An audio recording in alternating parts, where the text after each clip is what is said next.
Nā, kua whakatū wherehia te wāhanga hō o te whare āwhina o Mountain View I Kawerau. He whare kua roa e tiaki ana I te hunga Māwiwi. So wonderful to be able to clear Nā te minita hauora nā Tony Ryle I whakatuwhera te wāhanga hau, te parirau o āwhina I te whare oki o Mountain View ki Kawerau. Kawerau is a community that's got a great spirit, a real commitment to look after its own, and that's what we're seeing here at this rest home. These new extensions, look, they're pretty flash rooms, and you'd be pretty hard-pressed to find anywhere else in the country with rooms as big and as well appointed as these. Te kia no a tēnei uri o ngai tūhoe, ka tahi nei he wāhi pai, hai noho oki mo te hunga e Māwiwi ana.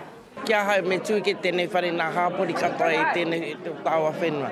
Ara ki mai kare mana ki rua tāhuna, ki mai o hau. Me tū e whare pēnei, ki rua marata e tātau e tai, kawai tai kia he morano tātau.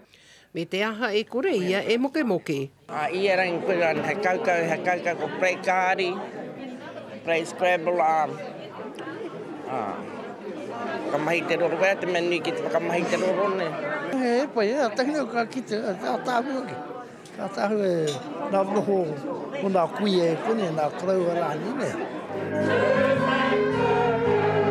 Neke atu I te rima te kaunga kainoho o te kāinga nei. Ia wā kua noho rātau ki te mātakitaki, ki te waiata rānei me ngā rōpū pēne, e haere mai ana ki te whakaharatau I a rātau. E tēnu pai e te whare he whakarunga hau, nā kui e nā krau o te whare. Ka tika rā he kāinga kore wairua, he kāinga mate. Engari he kāinga mahana, e ora I te tangata. Ko Hinerangi Goodman, mō te karere.